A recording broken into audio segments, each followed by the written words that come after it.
Okay, so let me tell you a story that still gives me chills. Like serious goosebumps every time I think about it, kind of chills. My name's Sarah, and I swear on everything. This really happened. I've tried to explain it away a million times, but no matter how I spin it, it just doesn't make sense. It happened back in the summer of 2004. I was 23 years old and a first-time mom. My baby boy Noah was about 4 months old, the kind of age where he was just starting to smile and notice the world, but also waking up at all hours and wearing me out completely. We were staying at my cousin Rachel's house in the tiny town of Maple Hollow, out in Wisconsin. It's the kind of place with one gas station, a bakery that closes at noon, and woods so thick they look like they've never been touched. My family was all meeting up there for my great-aunt's 80th birthday, kind of like a reunion/party thing. Rachel's house had once belonged to our grandparents, so it had this old-timey vibe with creaky floors, floral wallpaper from another century, and weird drafty hallways that made you feel like someone was always watching. Rachel was the closest thing I had to a sister. We grew up together, got into trouble together, and now here we were, both moms, both tired, both trying to pretend we weren't freaked out by her spooky old house. So one night after putting Noah down to sleep in the upstairs guest room, I set up the baby monitor. It was one of those older ones with just sound, no video. 2 channels, A and B, nothing fancy, but it did the job. I set both the transmitter and receiver to channel B, made sure it was working, and joined the rest of the family downstairs for a poker game. Now, this was a tradition. The grown-ups would stay up playing cards, laughing, arguing over pennies, while the kids were supposed to be asleep but usually weren't. This night it was just a small group, me, Rachel, my Uncle Mike, my Aunt Caroline, and my Dad Thomas. Everyone else had gone back to their hotel or was asleep already. It was cozy. The kitchen smelled like pie. Someone had put on some quiet music, and we were sipping wine, telling stories, and playing hand after hand of poker. I remember looking around and thinking, this is nice. Which, of course, is when the weirdness started. We were maybe 4 or 5 hands in when the baby monitor, which had been sitting quietly on the counter, suddenly let out this loud, horrible blast of static. I mean, it wasn't just white noise. It was screeching like something was clawing through the speaker. Everyone at the table jumped. I rushed upstairs, my heart pounding, thinking Noah must be screaming or maybe the monitor was picking up interference. But when I got to the room, Noah was sleeping soundly, little fists curled near his face, soft breaths coming steady. I looked at the monitor. The switch was on channel A, which was weird, because I knew I'd set it to B. You have to physically slide the switch, and it's not like it could have moved on its own, but I figured maybe I'd made a mistake. I reset it back to B and went back downstairs. Everyone had calmed down and we laughed it off. Cheap monitors, someone said. Could have picked up a trucker's CB radio, joked my uncle. About 20 minutes later, just as Rachel was beating all of us with a ridiculous hand of cards, it happened again, that same shriek of static, but this time, it was followed by something else. A soft click like a switch being flipped. Then what sounded like a voice. A low whisper. No words, just breath. Ragged, uneven breathing. Everyone froze. I didn't wait. I ran up those stairs 2 at a time, flung open the door, and then again Noah was fine, peaceful. The monitor, though, back on channel A, that's when the feeling kicked in. You know the one. Like the air just got colder. Like something invisible was watching you from the corner of the room. I grabbed the monitor, flipped it back to B again, and stood there for a minute, just listening. Nothing. I shook it off, told myself it was old tech acting up, and tried to push that creepy, crawling feeling off my skin. Downstairs everyone was a little quieter. We kept playing, but the fun had kind of drained out of the night. At some point my dad glanced at the clock and said, "Midnight." And that's when I remembered.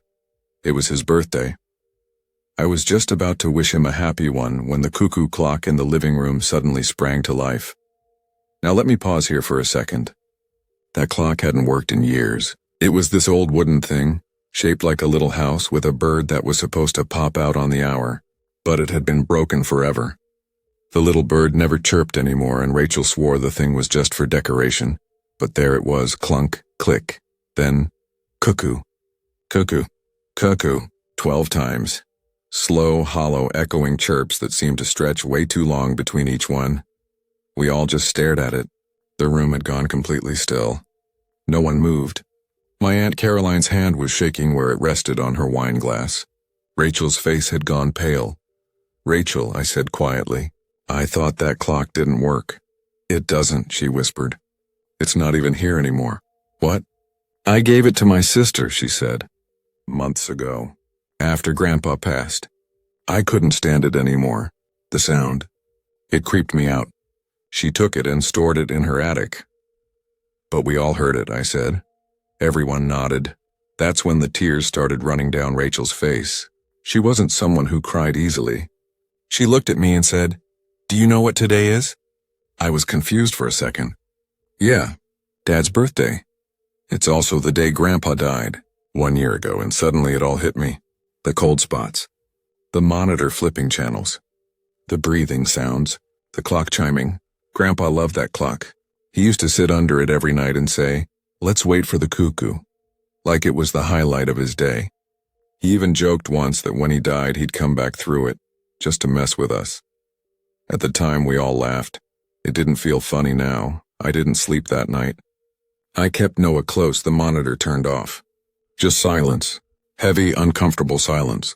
And even though I told myself there had to be an explanation, I couldn't shake the feeling that something, or someone, had visited us that night. The next morning, I asked Rachel again about the clock. She took me up to the attic, pulled out a dusty box, and there it was in the clock. Unplugged, silent, still. But in that house at midnight we all heard it. We all felt it. I used that baby monitor for another 2 years. Not once did it ever change channels again, so yeah, maybe there's a scientific explanation. Some fluke of interference, some power surge, but I don't buy it. Because when things line up just right, the anniversary, the time, the clock that shouldn't be there, it stops feeling like coincidence. It starts feeling like a message. And sometimes, even after they're gone, maybe people find a way to check in. Maybe they want to be remembered. Or maybe, just maybe, they never really left. So next time you hear something strange late at night in a whisper, a creak, a clock that shouldn't be ticking, don't ignore it. Someone might just be saying hello.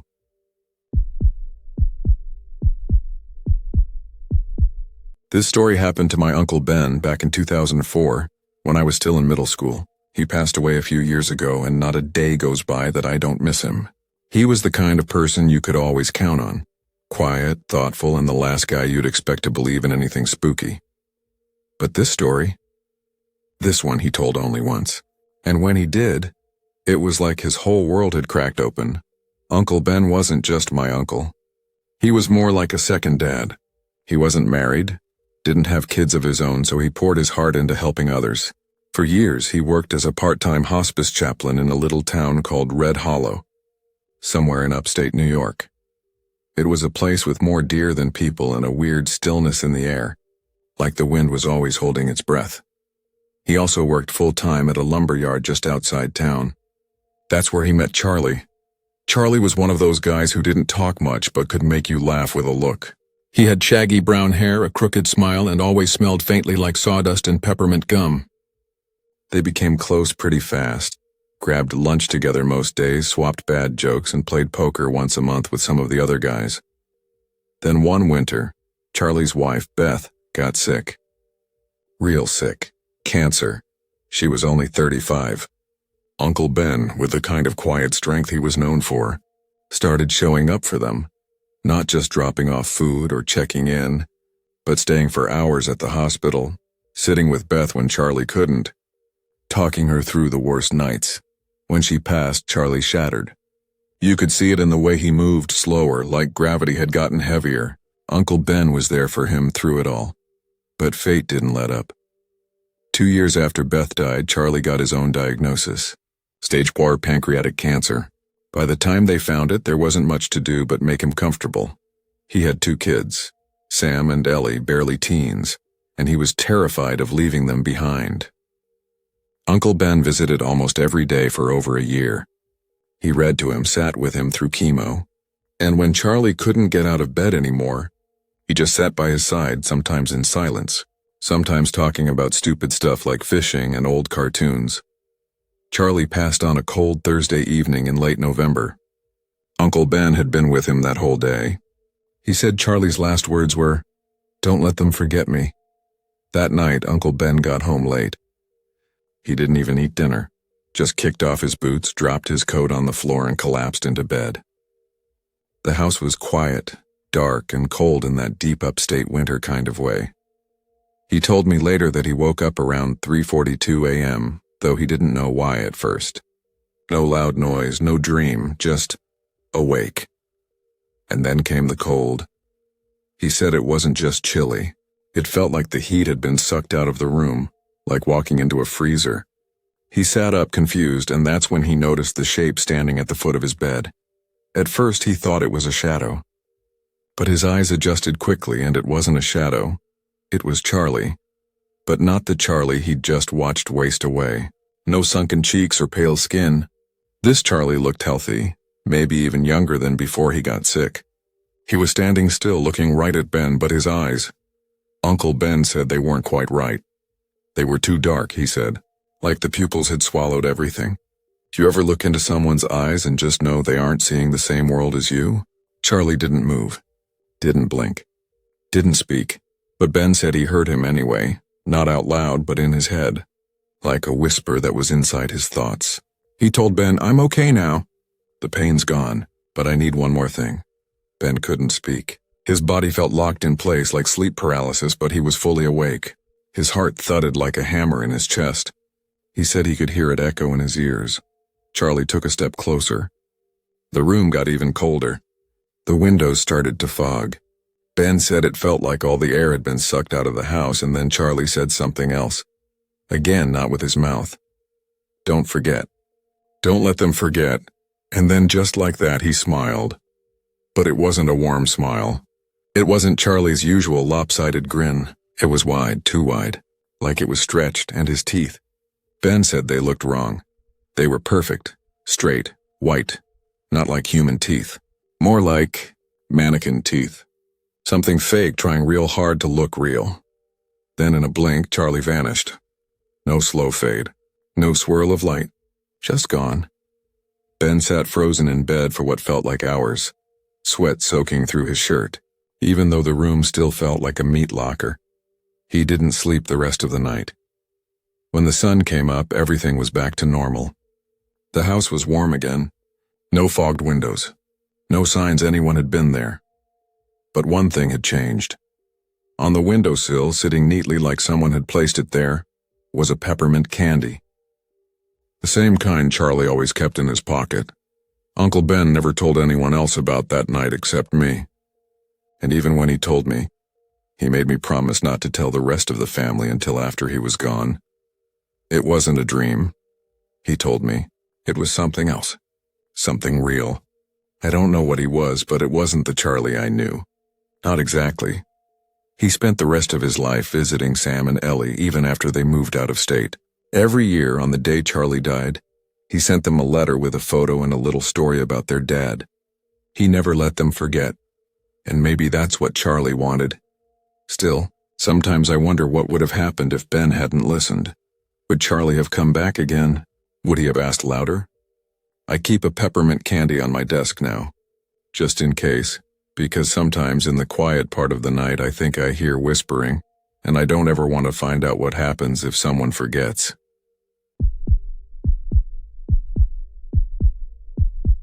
You know how some people just don't believe in anything spooky, no matter what? That's how Uncle Ray's always been. He's the kind of guy who rolls his eyes at ghost stories, laughs at horror movies, and says stuff like, "There's always a logical explanation." Always. Well, at least, that's what he used to say. But something changed a few years back. Something happened to him at work that he still won't joke about. Even now he gets quiet when you bring it up. Like he's thinking about something he'd rather forget. Let me tell you what happened. It was the summer of 2016. Uncle Ray had been working at this old airplane factory outside of Dayton, Ohio. The building had been around forever. World War II era.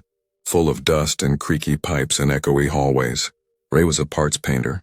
Basically, he painted big sections of airplane fuselage and wings before they got shipped off. He worked the early shift, like really early. He'd be clocking in before the sun came up. Sometimes the only guy in his whole wing of the factory for a while. The first weird thing happened on one of those early mornings. Ray had just come in, badge still clipped to his collar, coffee in one hand, and he was walking down this long, narrow hallway that led to the paint room. He said it always gave him the creeps, not because he believed in ghosts or anything, but just because it was dead silent, all concrete and steel. The kind of place where your footsteps echo and make it sound like someone's walking behind you. That morning, as he was halfway down the hallway, he heard it.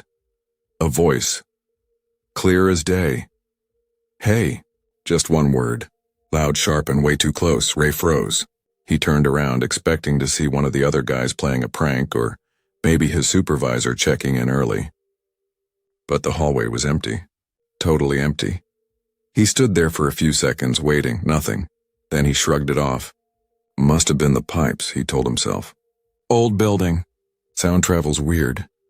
That's what he said to us later that night over dinner with a little laugh. Could have been a radio in another room or something, except there weren't any radios in that part of the building, and that wasn't the last time it happened. A few days later, another early morning, same hallway, Ray was walking through just like before when he passed this old busted-up radio mounted on the wall outside the paint room. It had been there for years, but nobody used it. It didn't work. No cord, no batteries, just a dusty hunk of plastic collecting spider webs. As he passed it, the thing sprang to life. Not slowly, not crackling or fading in, full volume, screeching static. Then a voice, like someone whispering through gravel. Ray said he couldn't make out what it was saying, but it wasn't music and it wasn't a radio show. It sounded wrong, like something trying to talk but not quite getting the words out. He nearly dropped his coffee. He spun around and stared at the radio. Then he reached up and flipped it over. No cord, no plug, no batteries. The inside was empty, just wires and dust. He said his whole body went cold. The air around him felt heavy, like something was pressing down on his chest. He didn't hear any footsteps, but he had this unshakable feeling that he wasn't alone, like something was watching him from the hallway behind him. That time he didn't say anything to us. Not right away. He kept it to himself for a while, trying to convince himself he was just imagining things. Maybe I was tired, he later told me. Or maybe I bumped the wall and it triggered something. He had a dozen explanations, but none of them really made sense, because things only got worse. About a week later, it happened again. But this time, it was different.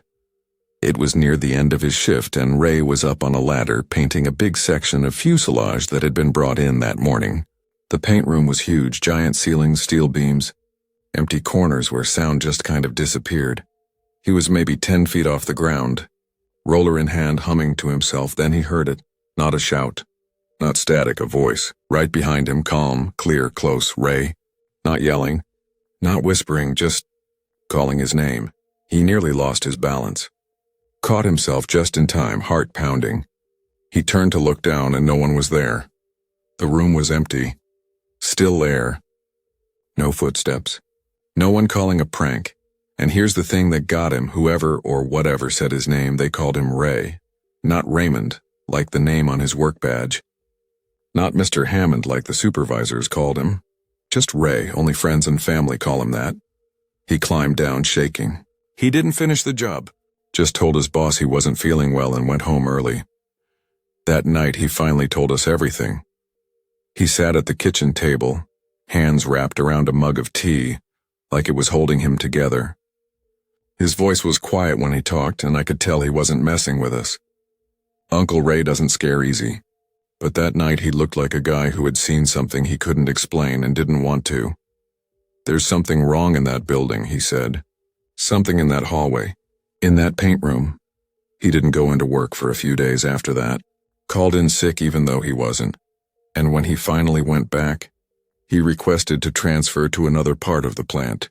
He never had another incident after that. But he never worked alone again.